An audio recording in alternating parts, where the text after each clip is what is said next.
Are you really sure, though? We are really super recording this time. That's a great way to kick it off there, buddy. Hey, everybody. Welcome back to the Bullshit Buddies. What the fuck, did we turn this into a jazz channel the last time that Bullshit Buddies Radio. Alright, so today we are in Tijuana, if you can tell by hearing the local fauna. Chirp, chirp.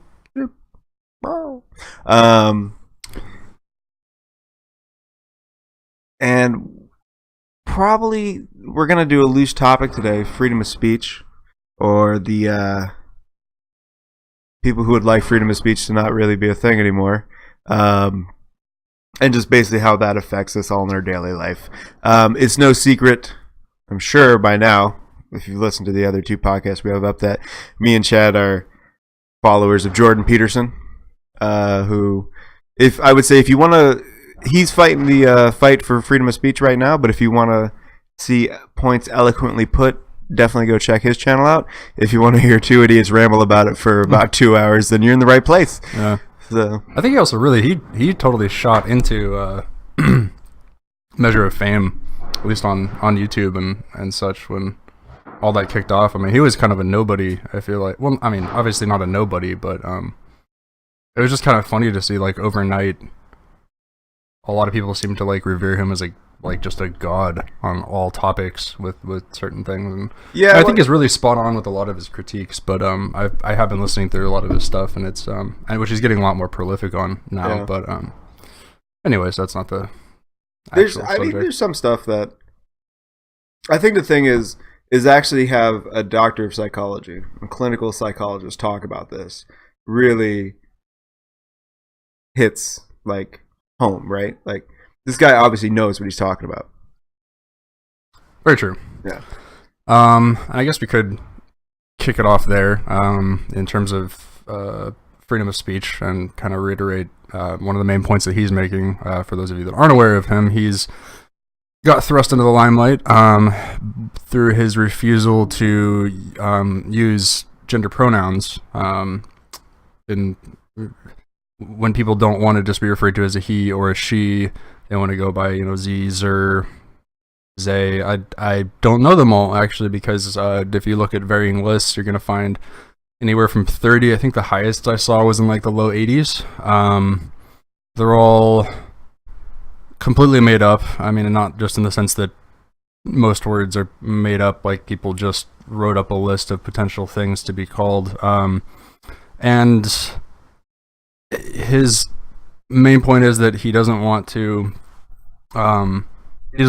use those words because he feels like it's a deliberate redefinition of language to conform to something that really doesn't have any basis in biology or science. Just kind of why am I going to adjust my language to cope with your feels? And I think the point that he's most opposed to is the idea that this is going to be legislated in any kind of way, either just through the school trying to regulate on these things, or in my opinion, he's kind of talked up the whole idea that it's a prosecutable hate crime in Canada a little bit more than is actually true. But that is actually a thing elsewhere. So even if the it's in current, New York too. It's in New York, yeah, near your I'm just looking up the I'm trying to look my point was that he's not wrong to be concerned that it could go that far. He doesn't have he makes it sound like it's already something like a prosecutable hate crime in Canada, and it seems like it's moving that direction, but it's not there currently. But he definitely has more than enough cause to be concerned about that. Yeah, well, I think when you look at, because I think he's a big proponent of saying right now we're in a period of chaos, and who knows what could happen. I think that's where a lot of his concern comes from. But I think you see, if you look at history, you kind of see periods like this, and where one side, and if it's left or right, one side is going absolutely crazy, and the other side, or multiple sides, digs their heels into the sand and say, no, you can't go any farther than this. This is where we stop now. Like, you've made your point. Right, they're stopping the pendulum from swinging too far the other way. Right, and that would be an example of, That's what Jordan Peterson's doing. in my opinion, more laudable causes, like, you know, civil rights, and you had certain, you know, conservative sides digging their heels in on things like that.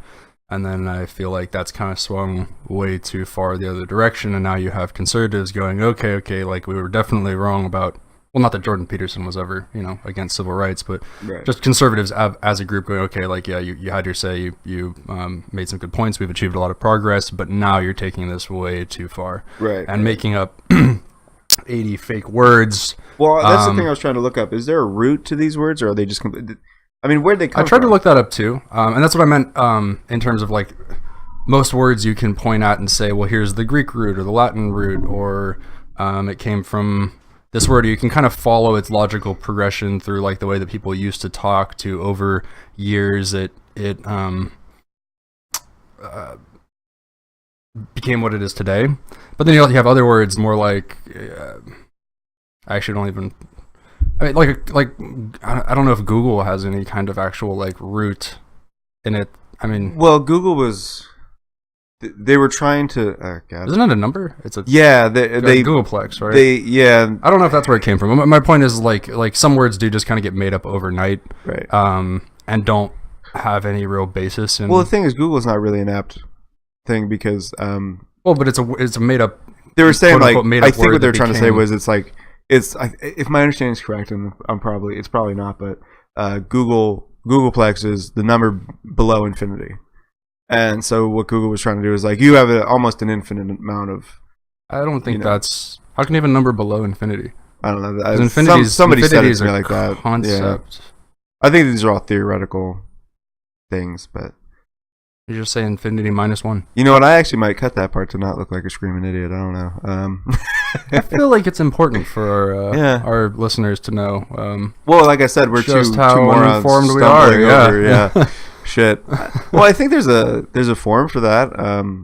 Because, you know, you have great intellectuals like Sam Harris, Jordan Peterson, talking about these things in very eloquent manners, but the rest of us are kind of just trying to figure it out. And in a sense, trying to figure out what they're saying. Well, that was actually what Jordan Peterson said of Joe Rogan on his podcast. Was that, like, Joe Rogan is by no means a great intellectual, but he has a huge following because he's just kind of, in a lot of ways, a regular dude, just interested in this kind of stuff and just wants to talk to people about it and wants to try to figure things out. And I mean, and he has the guests on his show who kind of make up for his lack of knowledge in certain areas, but. Yeah.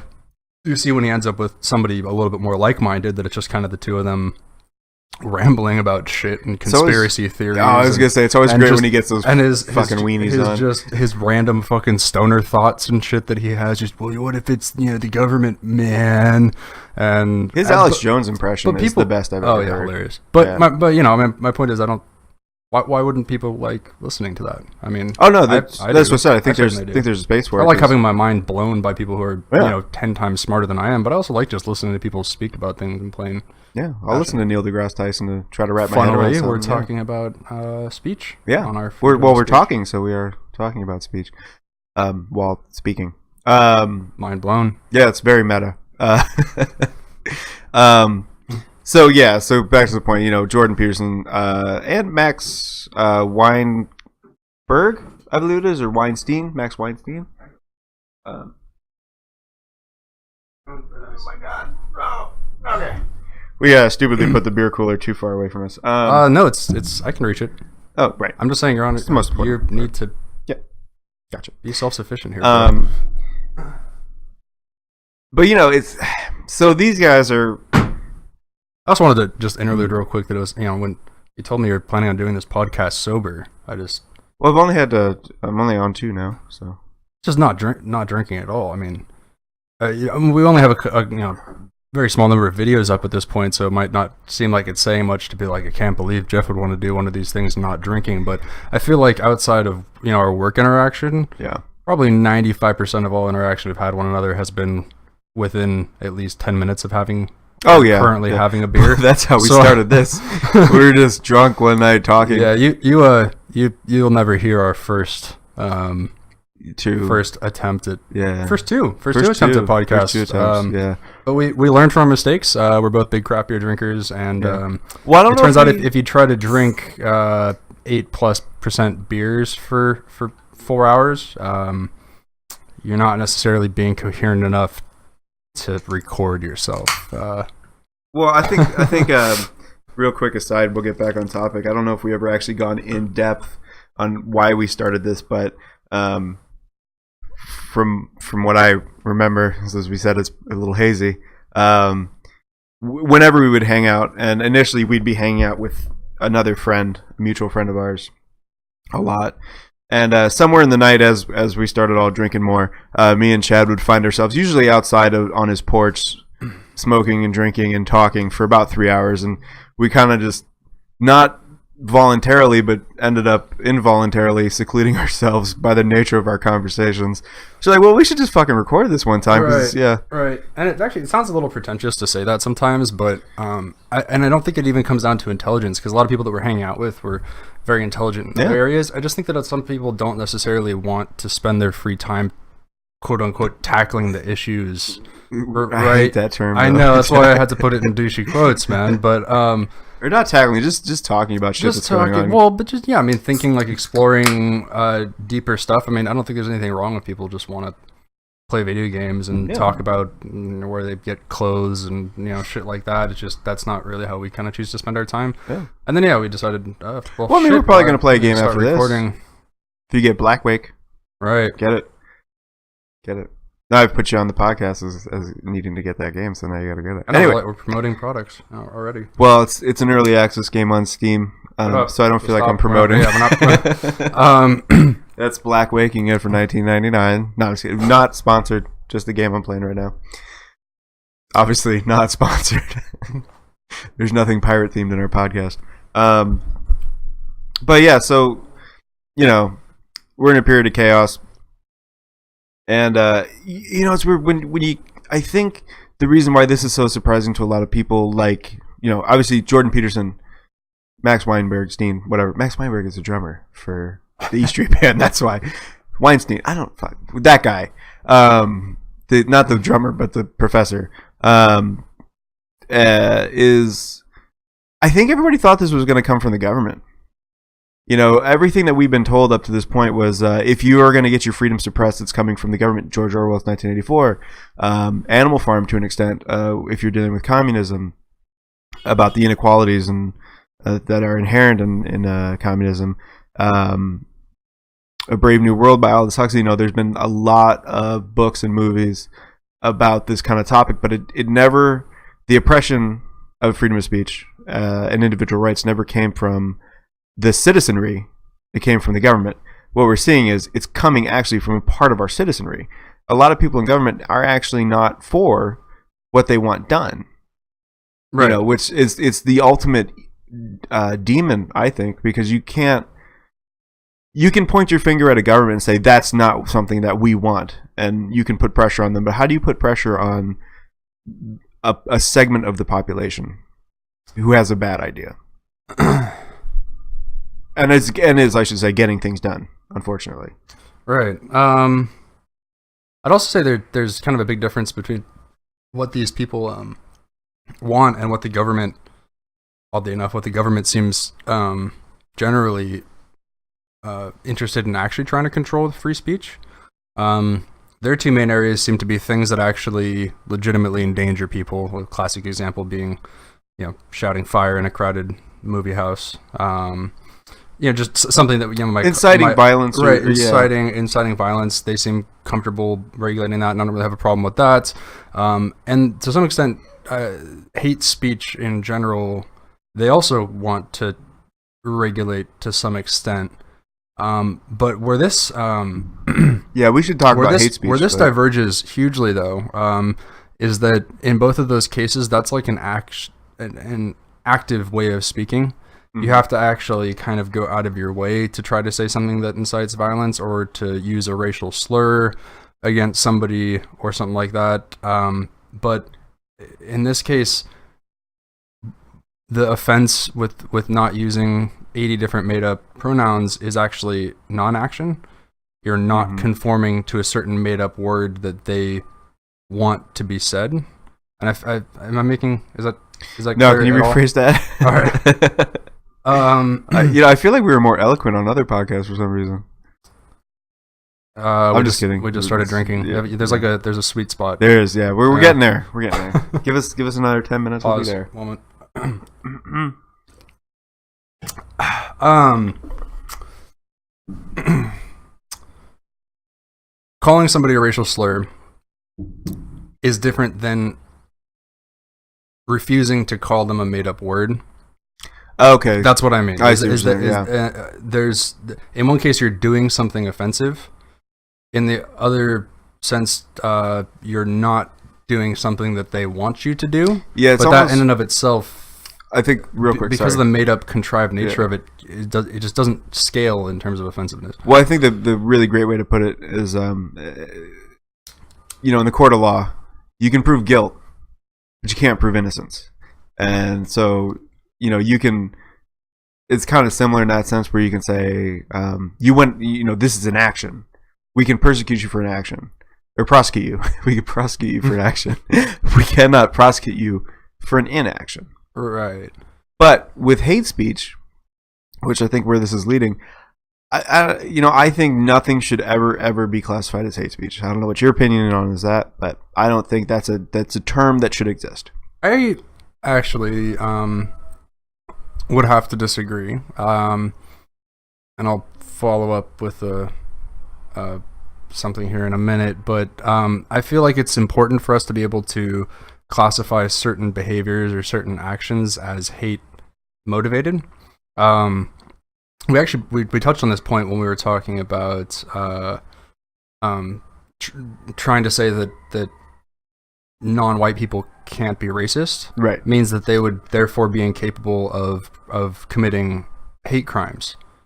Right. You're exempting them from a certain, and that's not the subject, but the point is, I feel like it's kind of worth being able to categorize a certain form of speech as hateful in being, racially or sexist or motivated through those kind of factors. Mm-hmm.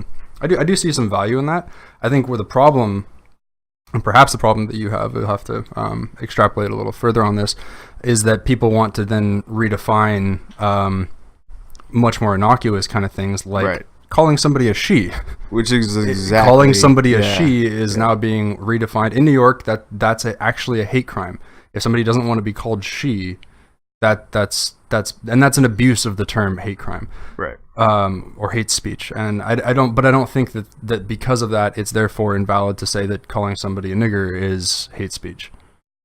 That to me is hate speech. I mean, if you're trying to hurt somebody by calling them offensive, racially motivated words, right, that should be hate speech.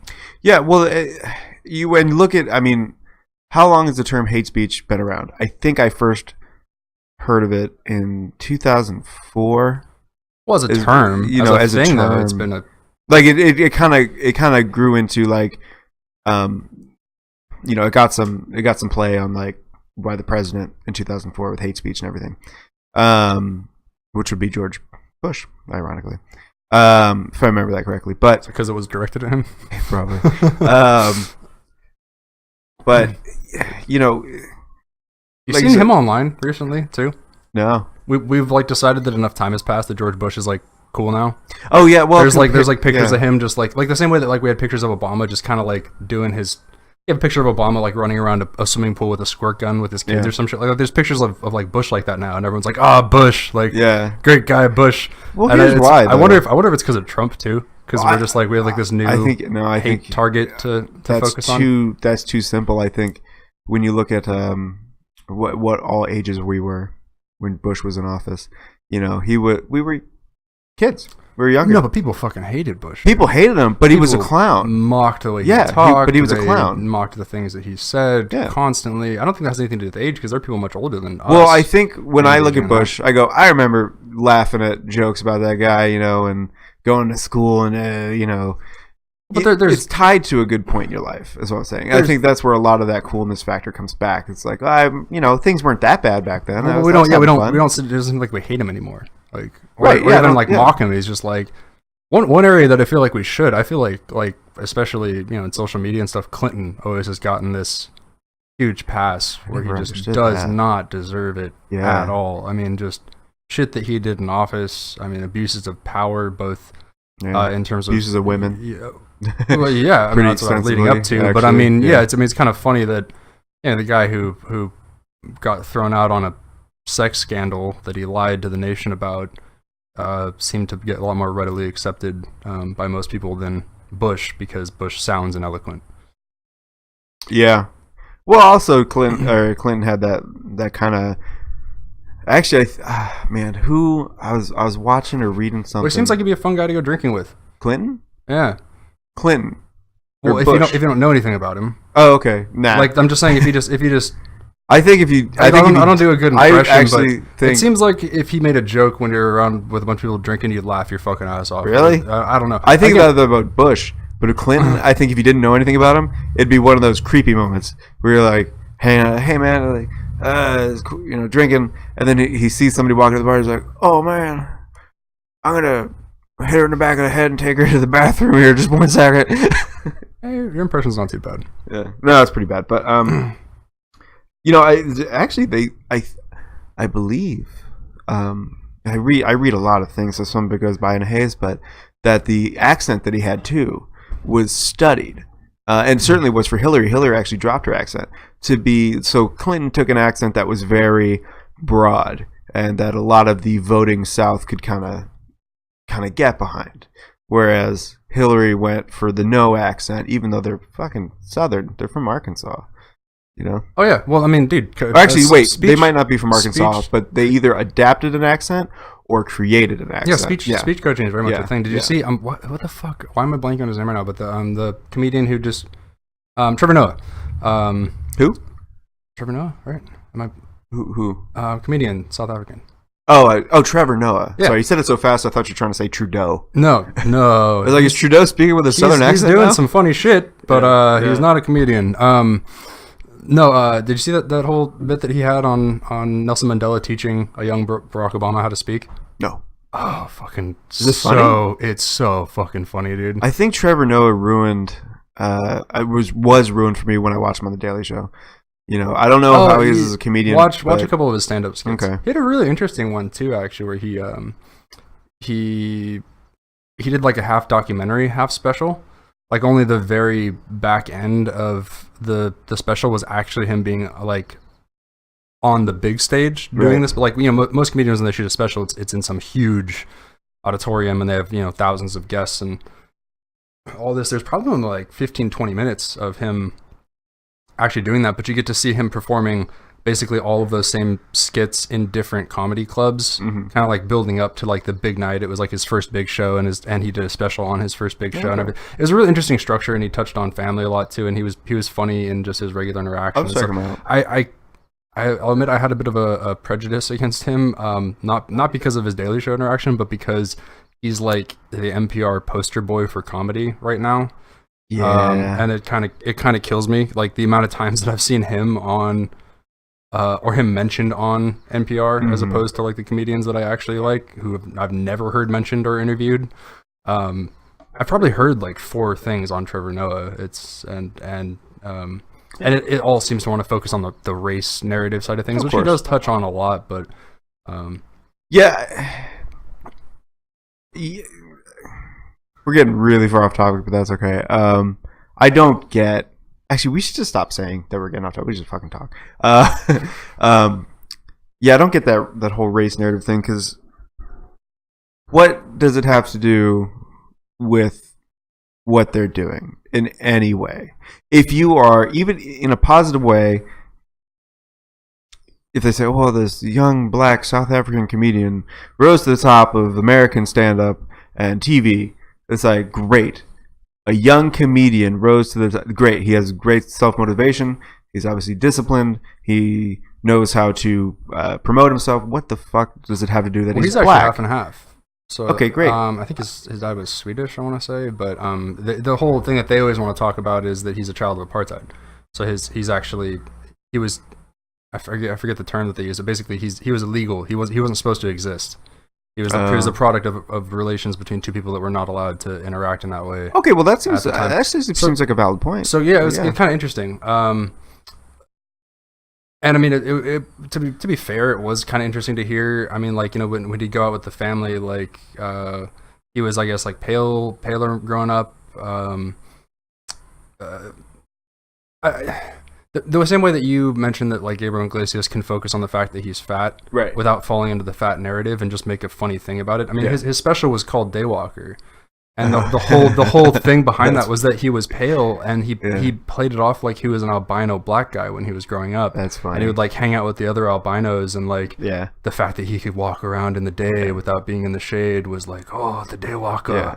Like, no, I mean, but it was hilarious. Like, it was fucking so funny, but I feel like he almost doesn't try to play that stuff up too much. He just kind of talks about it and makes it interesting. But then it was like NPR just needs to focus in on this whole, which I love NPR, by the way, but they do some weird shit. They do race discussion to death, and it's funny too when I always hear about, you know, well, why aren't we talking about these things and all this, and it's like, dude, you flip on NPR and it's literally every other fucking I listen to them for at least a few hours every day, and I feel like half of it has something to do with race. It doesn't matter if it's Marketplace or Fresh Air or whatever the fuck the program is, they're going to be somehow bringing race into it.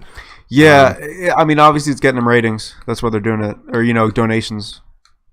Well, they have a very liberal viewership who I think appreciates that kind of thing.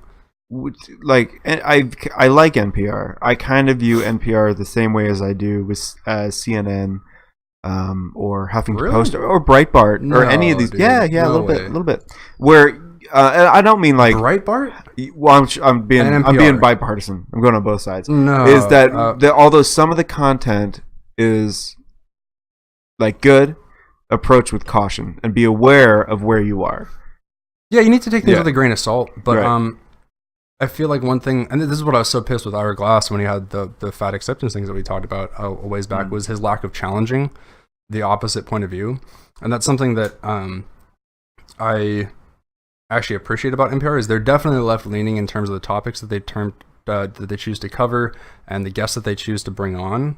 But I feel like for the most part, they do a pretty okay job of saying, well, but playing devil's advocate and saying, well, but the opposition would say this, what would you say about, you know, in response to that. And I mean, they have I'm blanking on the name. It's a fairly new program that they have on, but basically the whole point is to get like 2 or 3 people with hugely opposing views who are willing to have like a rational discussion about these things, and get them on we're just going to broadcast an hour-long conversation between, you know, a libertarian, a Democrat, and a Republican, just talking about their different like opposing point of views. You wouldn't see that on Breitbart, right? You would never see that on Breitbart. So that's why I'm kind of a little upset, buddy, that you'd. Well, I should clarify. I love NPR. I would never dream of using Breitbart as a source the way that I would. Wait, you're triggered. NPR. I'm triggered. Yeah. Okay. Triggered, yeah. Let me clarify what I'm trying to say is anything that is.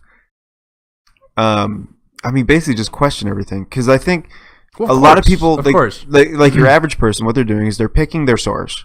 Okay, so they go, because they have jobs and shit like we do. We all have to eat, and they don't have time to sit down and suss out exactly who's telling the truth and who's not. So with, I guess anything, not just NPR. You know, man, I feel like if you're at the point of actually using those facts for anything, you have a You have an obligation. But we're talking about real world application.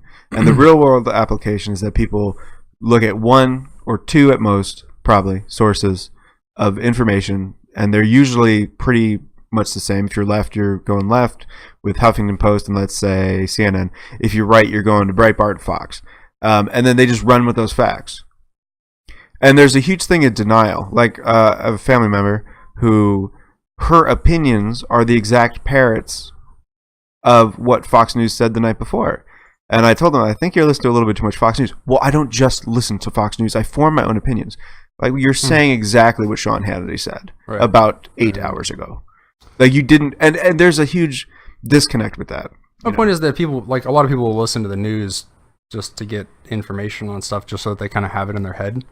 But if they want to actually voice those opinions in the public sphere, have a conversation about it, or be putting out posts on social media, I feel like they have an obligation to actually look at what the other side said about it, or to find the most non-biased, non-partisan kind of source that they can, too, and follow that. But that doesn't happen. And it won't happen because it's easier, especially with like Twitter and shit. But so that all ties into freedom of speech. Somehow, probably. Yeah, I think there's a couple of threads there that we can connect that with. But no, going back to hate speech, one of my problems with it is actually I have two major concerns, and I forgot one, but I'll talk about the other one and hope I remember. You're talking about the term hate speech? Yeah, the term and the application. Yeah. Is one, as you said, it is kind of that slippery slope thing where it's already been applied to very innocuous things, and it's really not been a thing for very long. So how much worse could that get? Well, it's probably going to get a lot worse. There's a thing like, sticks and stones break my bones, but names and words will never hurt me. I mean, that's not a thing anymore. That's what I know, but it should be about most often. It should be, because when I think we've also done it to a point where you feel the need to self-censor and not voice your opinions. When you can't actually voice your opinions for fear of it being said it was hate speech or racist or sexist or whatever, you don't fully understand what you believe because you didn't put it out there. And two, nobody can truly change your mind because you're not actually voicing what you believe. And that's under pressure of this hate speech thing. Right, they're never addressing your actual opinions because you don't feel like you can actually voice your opinions. Exactly. So it's dangerous. And it might not actually be at that point right now. I mean, it is in certain areas. People are definitely doing it, but it's not Well, so this ties into another topic that we wanted to address here. That's how we do things. We mentioned like 4 topics we want to touch on, and then somehow manage to ramble over those. And, Trevor Noah. Occasionally touch on them over the course of a couple hours. But college speakers getting shut down, or speakers getting shut down on college campuses, and for that matter, actually sometimes people getting attacked at various gatherings and such.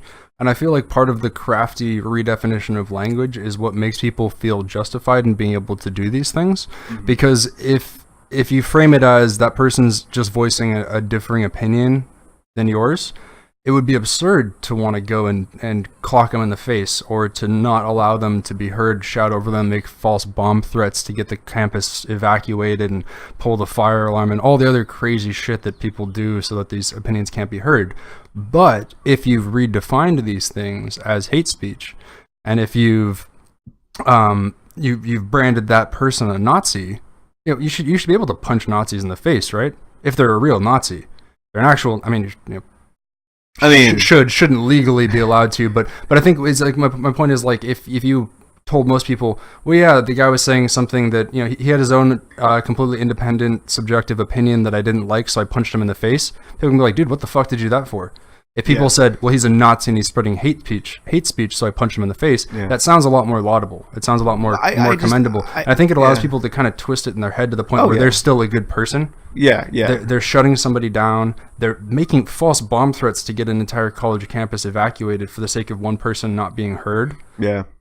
Seems commendable in their circles because they're shutting down a racist, vile, bigoted, white supremacist, hate monger. They are actually, in practice, doing exactly what Mark Maron, the Jewish comedian, is a really funny guy, said that he does in his head, where he'll say something awful as a joke, but in his head, I'm still a good person.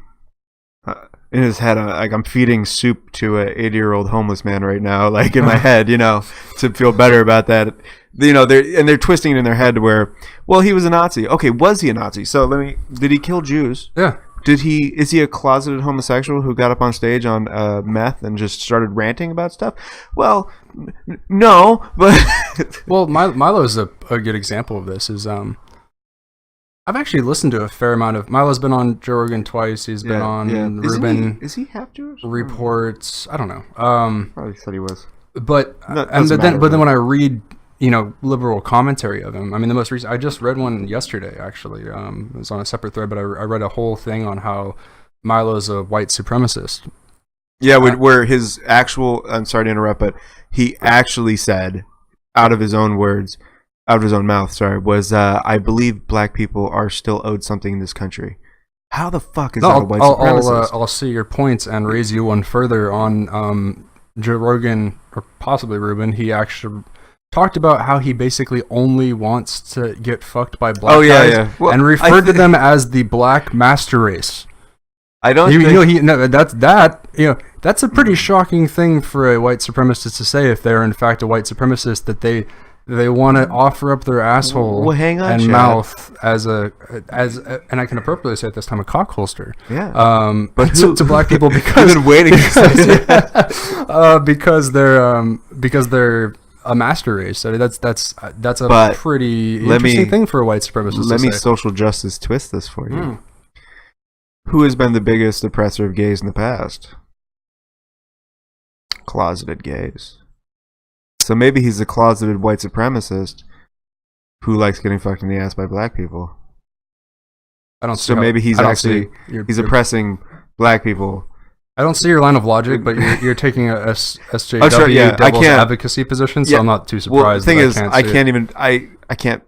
That's the thing is, that's not far fetched. No, and I can't make sense of it. Yeah, I was thinking a white supremacist would not say that they exclusively want to date black people and refer to those black people as the quote unquote master race. And that's, I mean, the funny thing is, if you'd read nothing but the liberal critique of Milo, you would think that he's literally standing up there, goose stepping, throwing up Nazi salutes, talking about the supremacy of the white race. And you actually listen to his interviews, and provocative, sure. He's very anti-feminist. But he's anti-SJW, but I mean, also pretty fucking funny in a lot of the things that he says, and he kind of gets your gears moving a little bit, you know. I mean, in terms of he's willing to upend the table on polite discussions so much that it's kind of it gets you thinking a little bit, and I feel like that would be awesome kind of shit to have on a college campus. Well, he is back in the news too because he's suing Simon & Schuster for $10 million for dropping his book 3 weeks before its release, which I have mixed feelings about, because I do like Milo, but I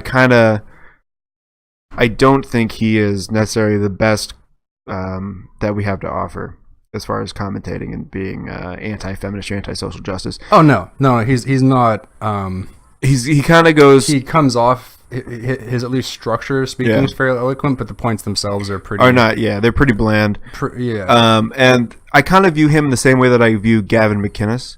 They're entertaining people. I actually view Gavin significantly below. I think that because Gavin looks really sharp. I like a lot of his red pill points. He's kind of funny. I don't even think he's that. He's kind of funny. He's like so like old school conservative, and that's where Milo goes too. Milo goes old school. He has this gang. I'm trying to remember. I think it's like the Wild. No, I'm not. Oh, I'm not there was name. He did do like the no wank thing where you don't. No fap is fine. Yeah, no fap's fine. No fap.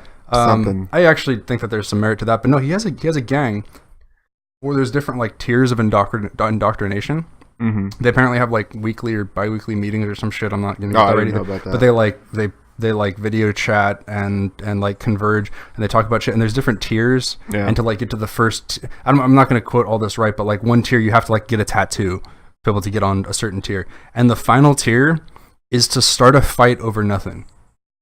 Yeah, he's actually literally advocating. I get what he's trying to say though, but he's but this whole thing, masculinity is like it's funny that like in his point trying to rail against like false toxic masculinity shit, like manspreading and mansplaining. Yeah, he's actually like advocating violence and shit, and like he actually goes into full toxic masculinity while trying to address ridiculous toxic masculinity. I think that's absurd to me.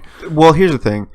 I believe firmly, and I'm gonna touch on this real quick because it's kind of personal, but I was bullied severely in high school. I got a tissue box out for you, bro. It's okay. I don't need it. Beer's actually more helpful. Well, it's not personal in it that it affects me. I just don't want to like divulge everything. Right. I'm sorry for making light of this, man. It's all right. We'll get through it. We're gonna work this through. Bullied so severely in high school that many people would say that's not bullying. That was a homicide attempt. And that lasted for. Actually, I guess it started in 8th grade and it lasted till about 10th 10th grade. Where just for an example, they had me by my feet and my arms on the 3rd story of the school, trying to throw me off a fire escape. Like, would they have actually done it? I don't know. But if they did, I would have been dead. Yeah. So that level of shit. But here's the thing. Or I'd be talking to you in a wheelchair right now. Yeah. Well, yeah. Now, obviously, that's too far. But I do think young boys should get into fights a little bit, because I think it changes your perspective. Because the thing that... All right. Okay. Being able to say that there's something about getting into a fight that can be kind of an awakening thing for boys, and can helps them kind of realize what that fully entails, right. And maybe even a little bit character building to get your ass beat sometimes, is different than saying, therefore go out and start a fight. No, that's what I was saying. Pick a fight with a guy in a bar, right? Because of that. I don't agree with Gavin. I think that's what he's trying to do, because I think he looks at it and goes, "Oh, hey, these young pussy boys have grown up and never been in a fight. They need to get into a fight." It's like, no, dude, they're past that time. They're, you got to work it out some other way. But when you're in high school and you got the hormones and everything running through you, because there is something to just experiencing that reality of being in a fist fight with somebody else. Yeah, and I've been there too. Yeah. And quick aside, and then I want to get back to the college thing. Yeah. I also think it's funny that the whole advent of cyberbullying, because I've also been, not nearly as severely as you, but I've been bullied in certain spheres, and I've been picked on physically. And then you have all these people talking about the horrors of cyberbullying. You don't have to engage in any kind of cyber sphere at all. Right. You don't have to be on Facebook. You don't have to be on social media where all of these things are happening. That's a choice. And if you are having a really negative experience there and you don't take steps to block the people or just to get the fuck off social media, period, then you are to some extent enabling that. And my point was, if you getting bullied like that, getting held over a 3-story drop, had the ability to move a mouse over slightly and click a little red X and have all of it stop, you would have done that, right? Well, right, but I see what you're saying. But I think just to clarify, there are certain types of cyberbullying that are just as bad as that, and I would say as bad as being held over a 3-story drop. Yeah. How? Well, I mean, okay, not like you're gonna need to do some explaining. You got to think of the mindset of the child at the time, and that is basically that their school life is their life. So the social connections there are really strong. So I believe it was Aubrey Potts out here who had nude photos and also photos of her being sexually assaulted released online, and she ended up killing herself. Now, I can see and fully sympathize where that is just as traumatizing, maybe even a little more, because that's a very private thing that happened to her when she was unconscious, released to everybody. So that, I think, is... I mean, I don't think... that is cyberbullying in its purest sense. Now, somebody calling somebody a faggot on Twitter is not cyberbullying. Right. I would say you picked a fairly extreme example. No, but I just want to say, like, that is what I consider to be cyberbullying, something that will actually affect somebody's life in the sense that bullying it's not something you can click off. Whether you're on social media or not, that can happen. And that's what I mean by it. When I hear cyberbullying, I think in that sense. I would even still think, even in that instance, having to, I mean, the actual sexual assault aside, because that was something that actually physically did happen to her. Yeah. Well, not even the presence of something like a nude photo online that people are passing around. I mean, I this happened to girls in high school where they'd send a boy a nude photo, and then suddenly that nude photo is literally on everyone's phone. That's definitely detrimental to your quality of life. Make a real quick aside. I fully understand that being sexually assaulted in real life is like probably the worst part of that story. Right. And yes, in every sense of the word, that is way more traumatizing than being held over a 3rd-story window. I just meant on the internet side of it. Well, but that's what I was leading up to is that to me the internet side of that sucks. Mm-hmm. But it's still something that you can do your best to distance yourself from, and right. But if somebody has that of you and they put it online, it doesn't matter if you're online or not. You might be ignorant to it because you're not online, but part of the thing about bullying is the snickering behind your back and not knowing why. So. Well, again, that sucks. But if but the thing is too, that's also illegal for many. That's for most of the chicks in high school. Yeah, it was just distribution of child pornography. Right. There's there was that, but also so, I mean, that's the revenge porn thing, but which is recent. But I still don't think that's scales up to being held over a 3-story drop. I think it absolutely does. We might have to agree to disagree here. We'll agree to disagree. But I mean, it's people snickering behind your back because there's photos of you online. Well, okay. Sorry. Sexual assault does. I thought you meant the actual sexual assault that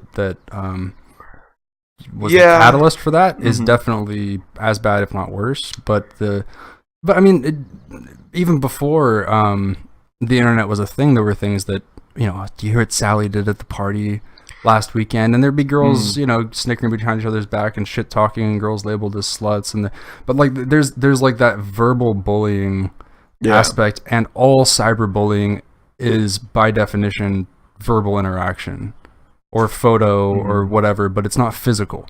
My main differential that I'm trying to draw here is that like I have actually been physically backed into a corner and beaten with rocks and sticks and it's a broom technically, but I guess that's kind of a large stick. But broom handle just getting smacked similar across the face and shit. Childhood bullying stories are. So I'm like, yeah, me too. it was a broom. Cheers, buddy. But if I had to choose between that and people chuckling behind my back, I would definitely choose the chuckling as opposed to getting physically assaulted. And then the unique part about cyberbullying is that you can remove yourself from at least that sphere. So because most kids aren't supposed to be on their phones during school hours. So like you're gonna have to. Every kid is gonna have to put up with some measure of, especially in middle school and high school, being uncomfortable, being awkward, having mean things said about you. Kids are fucking awful to each other. Everyone's going to have to put up with that. But then if you choose to get home, drop your backpack, go to your home computer, and immediately get onto a social network where that's just going to continue, that to some extent, you bear some responsibility for continuing to subject yourself to that. And you can disconnect from Facebook, and you can click the little red X, you can press the fucking power button, and you don't have to be subjected to it in the privacy of your own home. I would say where my opinion differs from yours is if it's just words, you know what, that's part of life. Where it crosses a line is when there's something like pictures. Like I said, you picked a very something personal revealed. But, the bulk of what people want to call cyberbullying is, like fucking Anita Sarkeesian. I received death threats online. Okay, guess what? No. Any YouTuber is going to receive death threats. We haven't yet. Yeah. We probably will. With our 20 views so far. I mean, in that It'll sucks. Get there. Yeah. It sucks. We're counting on you, YouTube. Yeah. Come on. No, we're not asking for that. It sucks that that's a thing, but it's a thing. It's a thing for everybody. Yeah. Well, and she's even more. She just takes people critiquing her critiques. Yeah. As harassment and cyberbullying. I mean, people would just go on and say, like, I thought that point was actually kind of off for reasons A, B, and C. And she goes, harassment. Yeah. You're harassing me because you don't agree with everything. Yeah, no, she's the ultimate hate speech propagator, actually. Anyways, I want to get this back to the college campus thing. One point dude, you're on your fucking own for that. Move your chair back. I'll rant for a second. I'll buy you some time. I'm going to try to be quiet. Jeff's getting up. Jeff's walking to the cooler. Jeff is reaching in the cooler. Oh, he's planning ahead now. He's grabbing 2. Anyways, so what I was going to say is I actually feel like it's better to still allow these speakers to have a forum, because if their opinions are truly as disgusting as people are making them out to be, I feel like that should be self-evident to everyone without certain self-appointed individuals needing to police that speech. I actually wouldn't be opposed to having a real-life, genuine neo-Nazi, not fake Nazi like Milo, slandered with the term Nazi, but an actual, like, Hail Hitler Nazi go to speak on college campuses. And I think people should shut the fuck up and listen to what he has to say, because his views are disgusting. And how disgusting they are will be evident to everybody with half a fucking brain. And well, it comes out of that. I've never actually heard a Nazi speak. I think it all comes out because I mean, realistically, this is my own personal theory. We're one of the first generations that grew up with the, everybody gets a trophy, everybody gets all this, and it kind of. Well, my trophy has actually had a little extra plaque that said MVP. Oh, okay. Well, on them usually. Or MVL, most valuable loser. Actually, we always joked it should be MVS because you don't call swimmers players. Oh, okay, gotcha. I mean, I was a player, but that was in other areas of my life. Mm-hmm. Zing. Anyway, fuck was I saying?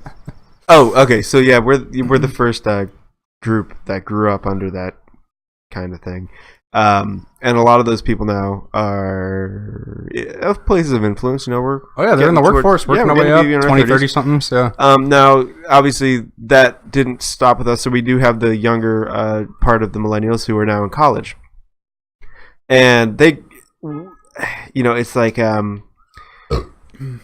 to me, it harkens to the bad influence, like, Jimmy's a bad influence on you. It's like, no, you just have a shitty kid. Your kid's an asshole, just like you are. And, if there's no bad influence on Jimmy. So I think, a lot of where that justification for shutting somebody down like that, like a Nazi, where is there going to be one kid in the school who gets influenced and is a Nazi because of that speaker? It's like, okay. Okay, I was wondering how you're going to relate this to what I was saying. Yeah, but that kid's probably an asshole. Yeah, I mean, with the advent of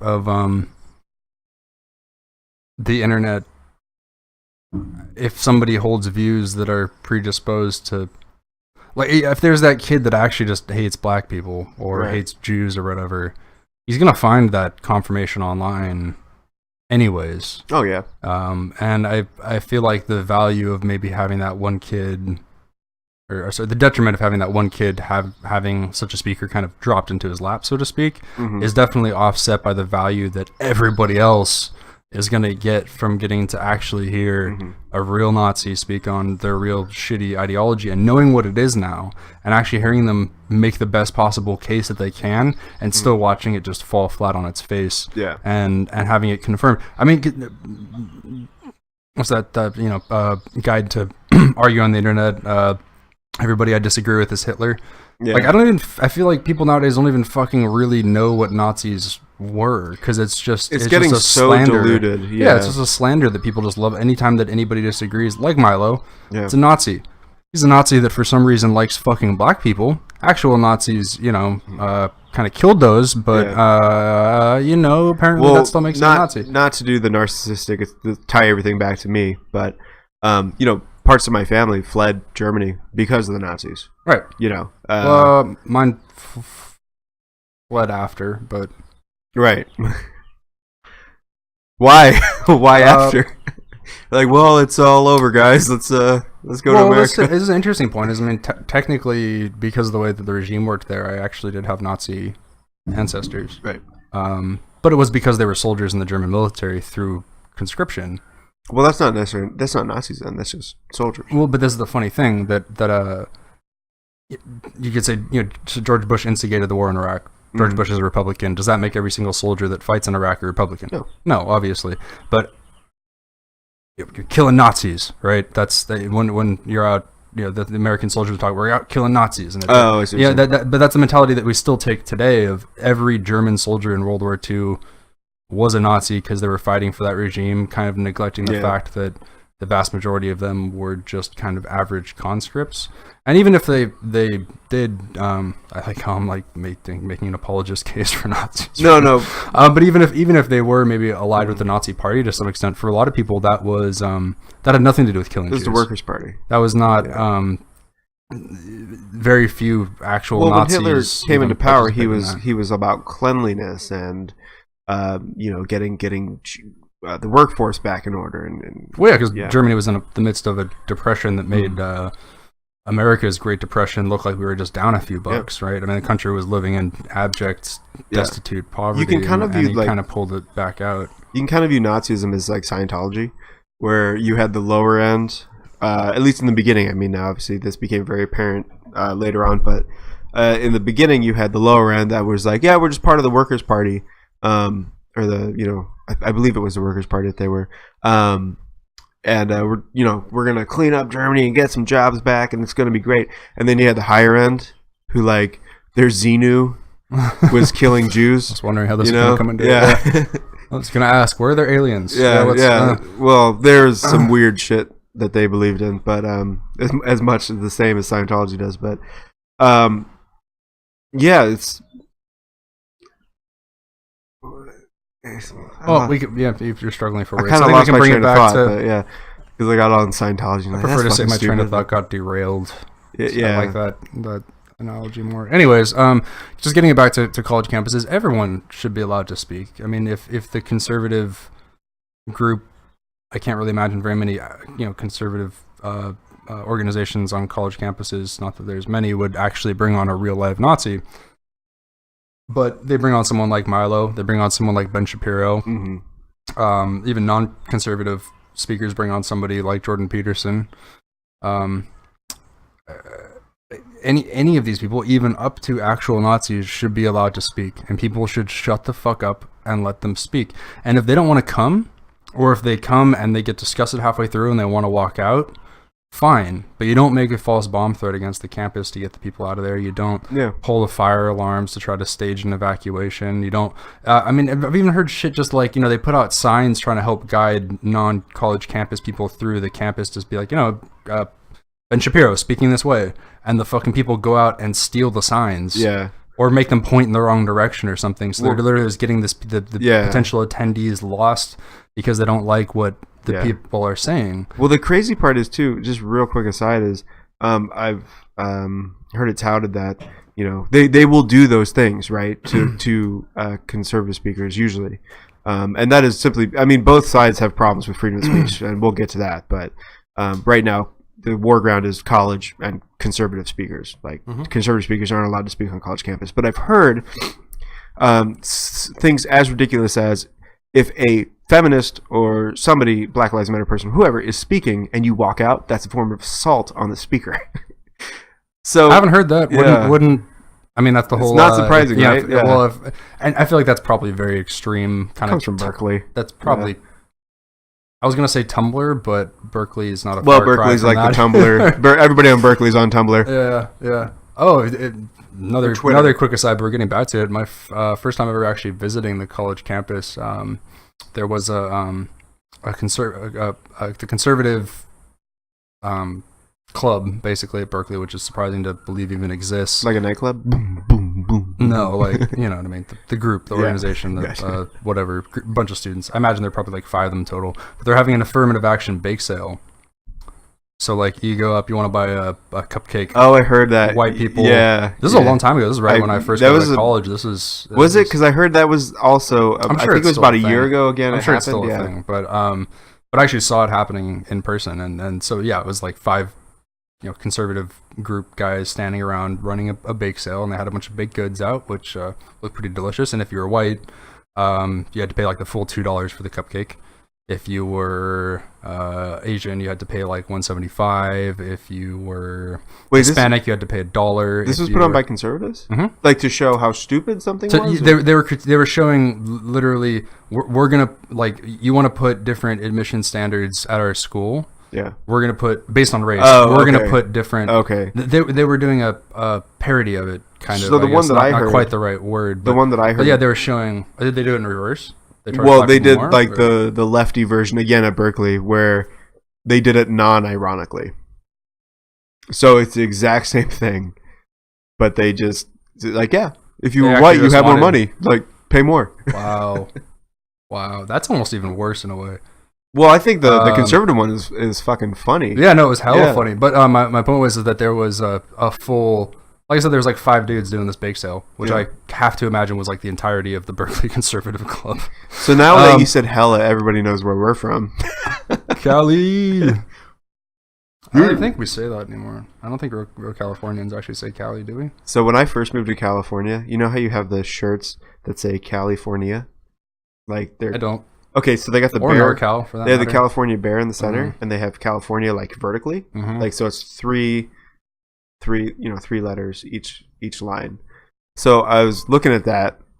Somebody was wearing that shirt, and I was looking at it. And I was like, Cali4NIA. Is that a government proposition? Like, what is Cali for? What is California for?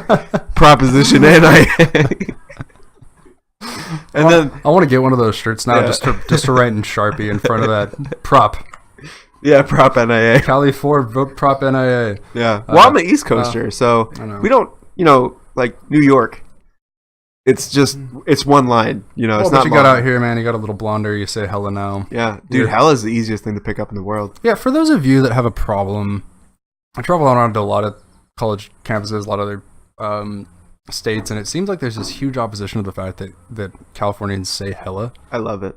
It's my favorite. It's just word like now. hella. That was hella difficult. Hella, like it works. It and it makes sense. It has syntax. I mean, we were just critiquing like completely made up words earlier. That's not a made up word. That's a natural derivative, like saying would've. Yeah. Or something. It's slang and it's an abbreviation, but it makes sense in actual conversation. And other people say it in a more proper fashion, and we say it in a more relaxed one. But did I ever tell you my theory on why New Yorkers hate Californians, even though their politics are almost identical? Because it's warm here. No, slang. So they don't have slang in New York. We do, but it's different. So California slang rolls off the tongue. Hella, solid. It's very like easy to sneak into. But it just kind of flows in conversation. It flows in the conversation. When New York slang it doesn't flow. Stands out. You're like, man, that was wicked. And so I think everybody, all the New Yorkers, it's wicked. Wicked super stands pissed out. off. Yeah, it stands out too much. Out. It's harsh. Yeah. They're just like, fuck these guys with their soft slang. You need the hard slang. Which honestly, growing up in New York, pretty fucking salient. I think it's yeah. Like I've heard people pissed off by the way Californians talk. So I don't think it's too far-fetched. There's some weird stereotypes about Californians, though. My dad just recently went to Australia, of all places, for business purposes, and he went to go visit one of the prefabs for his company down there. And they had one of the they had a sign up front. When we walk into the main lobby, and it has like scrolling messages or whatever. Yeah. And it had they're showing a sense of humor about this kind of shit you could not get away with in most corporate environments in the United States, but they just said like, watch out, the Californian, and then they had his name up there. This is like a scrolling message. The Californian, his name is here. Make sure to lock up your lockers. And it's like, wait a minute, do Californians have a reputation for stealing shit? I think we do on the East Coast. That's not everybody here. The thing that really, yeah, the thing that was weird, dude. I would a beach, sure. Yeah. Weird slang, sure. Not very timely, sure. No, I'm saying I don't think Californians have that reputation. Yeah, but like Australia, of all places, founded by a fucking bunch of convicts. Yeah, is has a stereotype of Californians as being people who are gonna steal shit. The weirdest thing to me that I saw that was like, maybe that was just the guy who happened to control that message board. I have no idea. Yeah. But like in school out here, I saw people leave their backpacks while they went to the bathroom. Like, wouldn't dare do that anywhere in New York because that shit's gone. If anything, I would think like somebody from like inner city New York. Yeah, it's way different. Way more like, you better be checking your wallet every 5 seconds. We know what we call you guys, right? Like California, you know what you are, right? Oh, is this the land of? It's the granola state, the land of fruits and nuts. Yeah, there you go. Yeah, I have heard that. Yeah, sorry, what was that? Yeah. And when you look at places like Berkeley and SF. We quite possibly earned that reputation. It's like Tom Segura said, imagine a place and imagine what the people are like in America. That's what they're like. Mm. San Francisco. Oh, I'm offended. Yep. That's how I thought you were. Anyway, so it's the thing that I do want to touch on is, well, now everybody knows I'm a fan of the Jetsons. Conservative speakers. Well, sorry, not conservative. Conservatives or liberal, it doesn't really matter. When you get on far enough on the either side, they're both against fucking freedom of speech. Because as much as we have hate speech, which is now coming from the left, who is the most vocal part in this argument right now. How are conservatives against it? Just cut to the chase. Well, let's say there was a time where they were trying to get evolution out of school, which you could say was not only not freedom of speech, but freedom of not having fucking scientific facts in schools. could see how you could bend that to be a freedom of speech issue. But But given that it's a curriculum type thing, I would be more inclined to say that that's a. if you're going to force teachers to talk about the creation aspect of it, though, it's not infringing on your freedom of speech, too? As I said, it is. Yeah. I just I think when you actually raised a good point. I'm trying to mull this over on terms of how much no, it really comes out. I don't think it's quite the same way where it's like I don't want to hear. It's your not identical in that opinion. sense, yeah. But I mean, well, the difference is most. I wouldn't even say most, but from a lot of what I heard is that they want to hear it taught as a equally valid theory. it's not. It's not, obviously, but And it's and also I've heard the best counter to that is to to teach all creationism stories. So they talk about so I don't remember all of the Greek mythology behind it, but world was born out of a giant egg with basically teach every single religion. I believe that's Quetzalcoatl. I think Quetzalcoatl was Mayan, Aztec, Aztec or Mayan. Yeah. Where it's whatever. I mean, you got some crazy shit with people popping out of other people's foreheads and stuff, and that would probably shut the Christians up faster than anything. It's like, okay, never mind. We'll just take the science. I don't want them exposed to literally every single creation story ever. And compare between the two and realize they're both ridiculous. You just need to over compliance is actually one of the funniest ways to get people to shut the fuck up on things. I have a maintenance guy at work. There was a Dilbert cartoon one time that my dad had posted up in his office. He works in engineering. My dad too, and I grew up on Dilbert. Dilbert's hilarious. I love Dilbert. I never understood the jokes when I was a kid. You don't get but I still thought it was pretty funny. But there was one thing where like one of the guys rearranged a potted plant that he had on top of his laptop monitor, and the the IT guy or whatever busts in just like, "What are you doing? Oh my god, this is gonna take. You didn't submit proper forms to move that. This is gonna take months of recalibration." We have a maintenance / like IT guy oversees like our server room and everything, just like that at work. What he wants to be. That's he awesome. like literally like we had a point where the AC broke in our server room.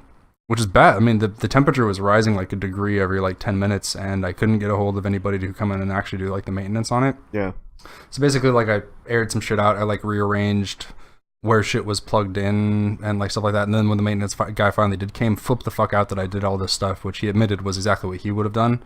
But he's just like, you can't touch anything having to do with any of this unless I give you explicit permission or I do it for you or anything like that. So I was kind of like, well, you're being a dick, but fine. So literally, I started submitting tickets to our maintenance department to him when I was like, I just got a dual screen monitor and I need to move one of the plugs from the wall plug to my you're talking about that, and then eventually he just told me, all right, stop it, fine, I get it, okay, you know what you're doing. It's funny how over compliance can actually be one of the best ways to shut people down when they I actually really like ridiculous. I like our IT guy because whenever he calls us, he's like, "Can I just talk to Jeff?" Oh, I didn't mean the guys at the association office. Well, yeah, you have your own, but we have we have an on-site guy. Well, he does he's actually maintenance, but he does IT. Yeah, we have just like our guy. Our IT guys are pretty fucking chill. And they want to interact with me too. They do the exact same thing. Yeah, they don't want to talk to the technological illiterate people. Yeah, they don't want to talk to anybody else, but this motherfucker. Feels good, man. How do we even get onto this? I don't know. Yeah, so it's coming. But the thing. Oh, I was asking you what. Okay, well here's a better teaching one. creationism in school, maybe, kind of, sort of. I could say that's a freedom of speech issue. Well, here's a better one. I just different remembered. than shutting down a speaker who's giving an opinion that you don't have to attend. Now, right? I view this as a shitty art piece, but do you remember Piss Christ? It was in the New York Museum of Modern Art. And it was a guy who, man, I would love to talk to this guy, actually. Was it like a hobo pissed on a wall? No. He peed in a jar and filled it and then put a crucifix with Jesus on it in the jar. Okay. Well, hey, man, that's your freedom of expression. But there were people, Christians, right-wingers, trying to, and it got a lot of play on Fox News, trying to get this art exhibit taken out of the museum, and it's like, no, he has every right to do that. That's his freedom of expression that we all agreed to in this country, or as much as I find it abhorrent, the lady recently actually I cannot remember her name, but she took a video of herself peeing on an American flag, and saying some pretty ridiculous shit about, I think, immigration policies and racism and whatnot. You know, I don't agree with what she said or what she did, but if anybody tried to attack her for doing it, I would say no. She has the right to do that. But it's the conservatives saying no. You actually can't do that. No, we can't really draw a line in the sand of what you can say and what you can do to an inanimate object, but we can draw a line into what you can actually do to a person. So I hadn't heard about that one. And obviously everyone's heard about the creationism in schools issue, which it's not an issue anymore. It's got just fucking buried. Pretty much shut down and utterly humiliated. Yeah. Although it was kind of a thing in like Kentucky and Mississippi. I'm sure there's still some diehards in some of the really red states where it's still banging about, but for the most part, that's not really a national discussion anymore. Which, again, I'm not quite seeing as the same thing, because that's like a required course that you have to attend, and it's just different than what we're kind of currently talking about with like speakers at special assemblies that you can choose to attend, that even non-students can choose to attend. Well, and then people showing up in droves to kind of shut people down. And my question to you was, just kind of finger on the pulse. Do you feel like it's more often coming out of conservatives or liberals trying to shut people down? When you're talking about who has the most influence over regulating what we can and cannot do, what we can and cannot say, right now at this point, is liberals.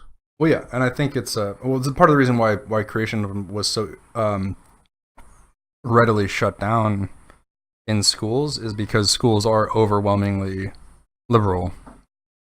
Like way over. I'm not going to quote the statistics, but I did look them up at one point, and it's, I mean, even in the most like quote unquote conservative types of studies, you're lucky to get like a 50-50 split. But for the majority, it's like you got 70% like left leaning or left voting and stuff like that. So when you get a crazy, Republican minority trying to come in and shut down I wouldn't even call intelligent design, natural selection to be a liberal idea per se, but when you get somebody in kind of countering that with a definitely conservative idea, it got shut down pretty easily. I think part of the danger with the current opposition to free speech on college campuses is that it seems to almost always favor the current progressive liberal but that's agenda. Because like college campuses are by design liberal places, and that wasn't necessarily always a bad thing, but it's because you remember Berkeley was originally the proponent of freedom of speech. That's where that was hatched, like not where freedom of speech was hatched, but where they upheld it and believed it and defended it, and now it's going against it. So at one point, that liberal side of things was on the right side, and having a liberal, the left side, the left side. Well, I mean, you could say like liberal in the traditional sense was somebody who was about, and I think when you look at British liberals are about freedom of the individual, which is traditionally where American liberals were. Well, okay, you had slavery, which was opposed by conservatives, but it's a little bit messy in the United States. But I think when you got to the 50s and through the 70s, perhaps, maybe into the 80s as well, you had the left who would, liberals who were about freedom of the individual. That kind of turned, and they became about limiting the individual, somewhere in like the 90s. So having left and liberal colleges wasn't always bad. But now it is, and that's where they have the most influence with who is speaking on their campus, because almost universally it's a left-leaning college system. Yeah, and I would have to imagine that if a liberal person came on to speak in favor of Black Lives Matter or the 1 in 4 college rape stat, or any of the other kind of leftist narratives that tend to propagate college campuses these days, if you had somehow managed to conjure up droves of conservative college students who wanted to come in and pull fire alarms and fuck with the signs and just be standing in the hall with blow horns and shit, just probably doing be everything arrested. possibly. Arrested, very least thrown out. Like, I don't see that the administration would allow for that to happen the way that they're doing with the conservative speakers. But oftentimes, I mean, not only did they let it happen, but they're standing in the back of this auditorium. They're supporting it. The actual administration smugly, is there. Or there was that case referenced by Jordan Peterson where it was one of the administration that actually attacked one of the guys. Yeah, with a bike lock. With the bike lock. Which do you get why he was saying that was ironic that it was a bike lock? I didn't understand his point there. I don't think Joe Rogan did either, because Joe Rogan was just when I was listening to it, I did. What the fuck did you mean? I mean, I would say, like, he said that was symbolic that it was like a bike lock somehow. Well, you attack somebody in the face with a bike lock. You're literally trying to lock their mouth. Like, stop supporting what you're saying. That, yeah, you I know? guess. Or like, or that he darted out behind a woman, like he was using a woman for cover, and then went back and covered himself behind a woman. Yeah, which, yeah, man, we should definitely do a talk on like how just masculinity is getting the shit beat out of it right now. Yeah, no, I did get the symbolism. I don't know if I quite captured it there, but when I was listening to it, I was like, oh yeah, I kind of get what you're saying. Okay. I get, I guess, the symbolism of beating. But I kind of lost the full, like, without the context. I kind of lost the full, like. I still like how he says lock. Dude, Jordan Peterson, the way he talks is like fucking like. It's like the dad I never had. He's so Canadian. You're great, he's so Canadian. It's just everything that he says is like what South Park made fun of when they made fun of fucking Canadians. Actually, dude, I've kind of had to consciously coach myself out of saying oot and a boot. I don't know, like, I haven't interacted with an undue amount of Canadians, but for whatever reason, that's like kind of how it's like, easier to say. Like, the more I drink, like, I would still just say boot. drink, but I'd say let's go out and drink. Scoot. Like, I don't know what the fuck. I don't. As far as I know, I don't have any Canadian roots, but I think with the amount that you drink, your body's just learning how to get around slurring. It's like, well, let's just make this word easier to say. Perhaps. Yeah, I think so. That's a good theory. But neither here nor there. Okay, so college campus. What else do we want to touch on, man?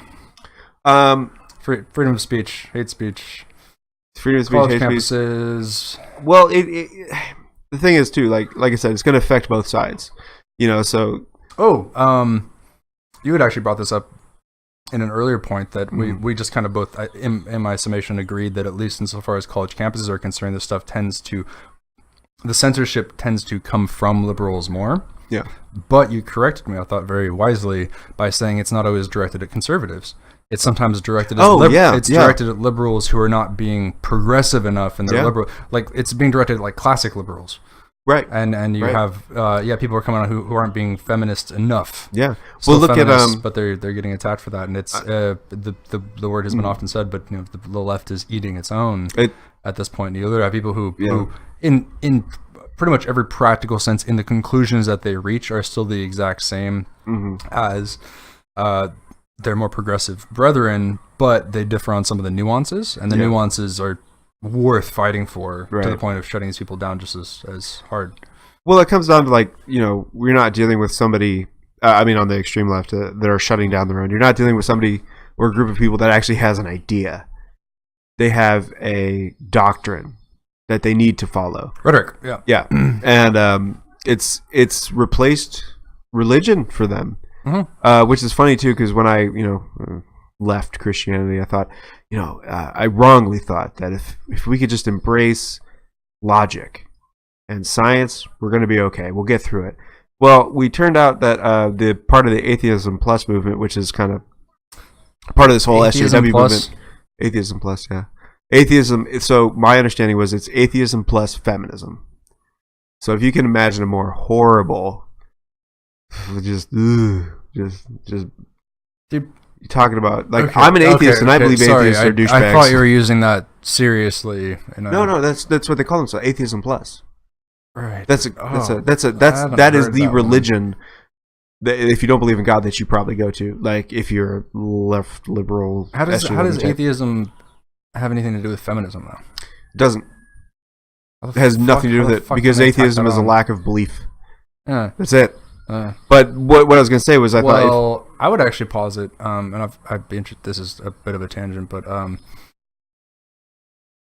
to me, agnosticism, not just to me, for what I can fucking find in different dictionary definitions,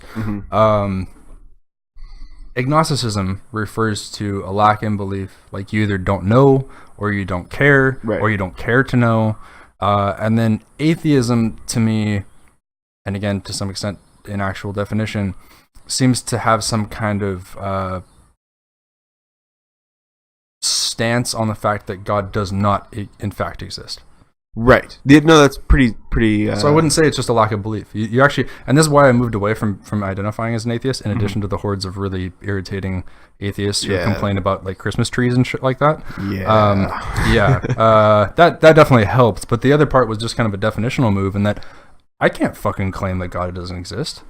I don't know that. There could be a God that just hasn't revealed itself to us. There could be a God that we don't know anything about, who's actually preoccupied with ruling a planet, in another solar system or another universe, and or there could be a God that's just a dick. I think that's a pretty plausible scenario, but I can't disprove him, and neither can you. So taking this affirmative position that no, in fact, he does not exist seemed kind of silly to me. So I had to move to my new position would be that of a militant agnostic, which is I don't know, and you don't either. Right. No. Scientifically, we all have to be agnostic. Even your most militant atheist is agnostic. Your militant atheist can't actually prove his atheism, and that makes him an agnostic. That makes him exactly. But he still wants to identify as a. What I would say is, I agree with what Christopher Hitchens said. Is whether it's true or not, I'm against it. So good follow up. Yeah. Well, at least in the way that our world's manifested itself. Right. Exactly. For sure. If it was much more benign place, I don't think you would be. But when you look at everything that's going, like just the tragedy of, again, as Jordan Peterson said, you talk to a random person on the street and you ask them about their life, you're gonna have some heartrending, tragic moments that beggar belief, as and when so even I would say even if there is a God, I want nothing to do with him. Yeah.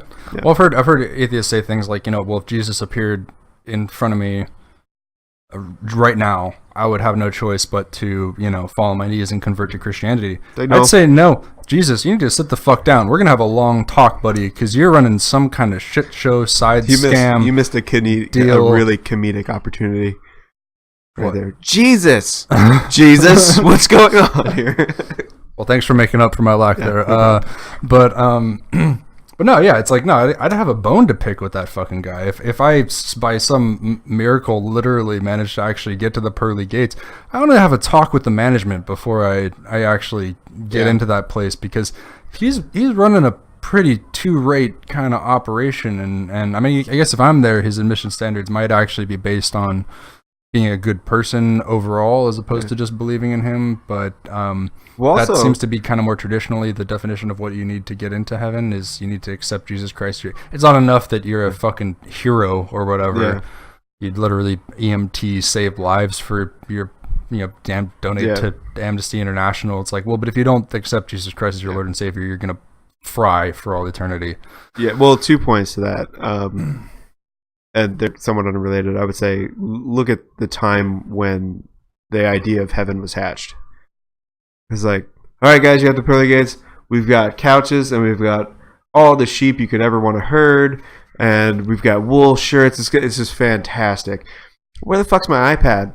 We don't have that up here. I do actually like to. I mean, people make the kind of argument like, well, you end up in heaven, and after some period of time, you just get bored with shit, and I don't. No, because the definition that modern Christians say is, no, heaven is the absolute encapsulation of everything that is good. So you would never feel anything other than great. Yeah, and I kind of dislike with the idea of toying with emotions like that. But I mean, if we're really going to get into shit as mystical as a magical kingdom in the sky, I don't think it's necessarily refutable to say that could be a place where you could actually just experience pleasure and joy for your entire life. But my second point, before we get too far off it, was obviously like you said, we just need to stop even saying the beginning of I know. Whatever we state as our actual topic at the beginning of the podcast, you can expect for us to talk about that for about 15 minutes out of the total hours, so. Yeah, like, and that's not 15 minutes of, that's 15 minutes dispersed. What I mean, I'm actively opposed to the idea of a God. What I don't like, and again, we should probably just call this the Jordan Peterson tribute hour, and he put it up real well. Well, he's doing a lot of free speech stuff. So it makes sense we'd be mentioning. Yeah, totally. But as he said, we're just going to throw out a bunch of stories of our ancestors trying to figure shit out. Absolutely not. And I totally agree with that. When we start looking at religion as a historical, in a historical context, that is the Bible in historical context, in any religion, we can then safely cherry pick the good shit that they figured out and the myths that they have and the legends that they have, which are amazing, and take that and go, we don't like the rest of that, because that's what we do with history, right? Mm-hmm. We go, okay, these guys had some good ideas, but we don't actually like what they did, so let's take the good stuff and appropriate it into our culture, and then we'll take the bad stuff away. And that is where religion actually does have a space, is they are our ancestors' earliest thoughts, one of the earliest thoughts of trying to figure things out, and they are valuable. Well, and they're based on archetypes of our society as a whole. I mean, they could be completely fabricated, but it doesn't mean that they don't have basis in how people actually act. And it's funny, too, that I have listened to probably, I'm sure you have as well, 10,000 hours of fucking Christians and Muslims and Jews debating atheists, and I have heard so many Christian apologists, I'm just religious apologists in general, make arguments trying so fucking hard to make a case for their religion. And Jordan Peterson, I wouldn't even classify as a Christian apologist. He is religious, and he does talk about these things, and he mentions them from time to time, but I wouldn't define him as that because of this kind of like really like philosophical stance that he takes on it. Mm-hmm. And he was so much more convincing to me than even the most staunch debaters like William Lane Craig, who kind of come out the gate and actually give guys like Christopher Hitchens moment of silence for the Hitch. Yeah. I actually felt that loss. I did, yeah. But yeah, I mean, it was interesting that, like, kind of almost without even trying to, like, he's just talking about human nature. Yeah. And he made a better case for Christianity than I've heard from all these guys who have studied, the teleological argument, the epistemological argument, and you're just a compilation of atoms and all this. I mean, all this kind of like really out there trying to argue. The problem, I think, with that is that a lot of those guys, like you said, William Lane Craig or even Reza Aslan or whatever. I guess Reza Aslan doesn't apply to the specific point that I'm making, but they're arguing from a post-Enlightenment phase where they were trying to make religion and the idea of an actual God relevant still. Whereas Jordan Peterson is saying, well, whether God is real or not, which I think he believes that he is, but the stories themselves, the stories themselves though are valuable. Now I don't. He did mention that these are stories that we can live our lives by. I think in the extreme sense, I disagree with that because there's a lot of stuff in there that I would never want to live my life by. Well, he didn't convert me to a Christian. Yeah, but I'm just saying, I looked up the best possible Christian apologists that are listed on the internet, and I've listened to thousands of hours of them trying to make a case for Christianity. And Jordan Peterson I was more convinced by Jordan Peterson just mentioning it offhand. You know, like it was kind of astounding. Yeah, you have to tie that into storytelling, which we both like to do.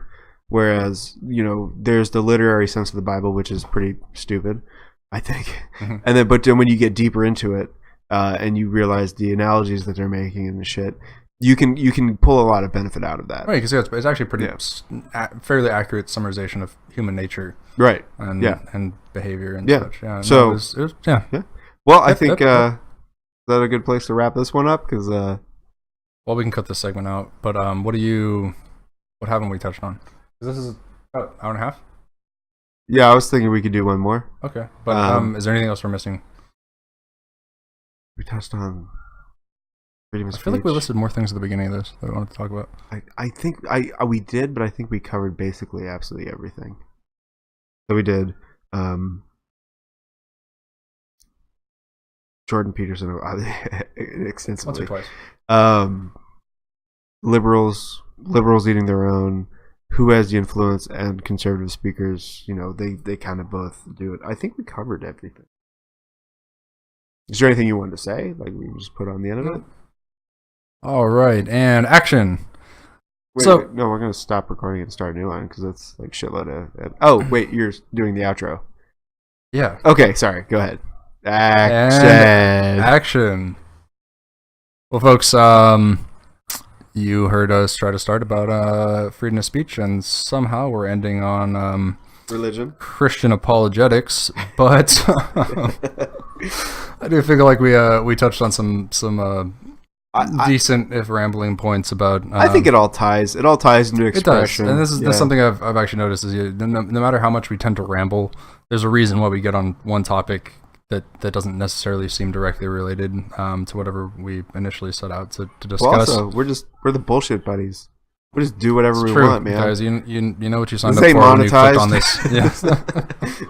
I mean, maybe if we get some subscribers in the future, maybe it will be, but meh. But we do really appreciate you tuning in. I'm not gonna go too much more into that, but you're not gonna go into how much we appreciate the 13 views that we have? No, I just mean, all right, granted, yeah, that would be a little ridiculous with our current minimal following, but the way that a lot of YouTubers tend to wrap the whole last 2 minutes of their video being, well, and if you like my videos, make sure to subscribe to me on subscribe here, follow me on Facebook, and make sure to check out my Twitter feed as well. I'm at BS Buddies, and all this shit. We don't have any of that. I make a promise to you now, folks.